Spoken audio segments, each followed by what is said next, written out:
Christopher Wood, global head of equity strategy at Jefferies, in its Greed and Fear report said that his portfolio remains primarily geared to the domestic demand story in India.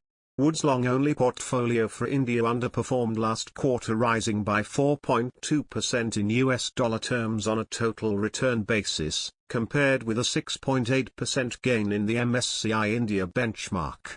It was a marginal underperformer in the first 3 quarters of this year, declining by 9.9% compared with a 9.4% decline in MSCI India. However, the portfolio is now performing almost in line with the benchmark since inception on the 1st of July 2021, rising by 2.7% compared with a 2.5% gain in the MSCI index and a 1.6% increase in the Nifty index, the recent Greed and Fear note stated. The portfolio is 40% invested in India, with a 27% exposure to China and another 11% allocated to Taiwan and Korean technology.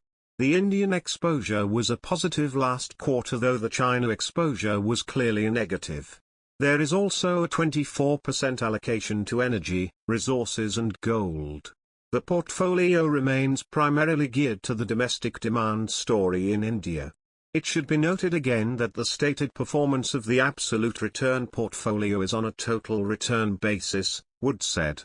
He highlighted that there have, as yet, been minimal earnings downgrades in the US, most particularly of the sort that would normally be expected in a recession, and the other point is the surging US dollar, with the US dollar index up 16.4% so far this year, and the resulting impact on corporate profits.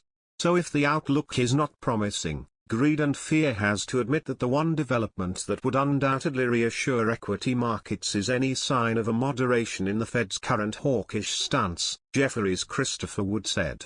The Fed has approved rate increases of 0.75 percentage point at its last 3 meetings, most recently in September, bringing its benchmark short-term interest rate to a range between 3% and 3.25%. The views and recommendations made above are those of individual analysts or broking companies, and not of mints or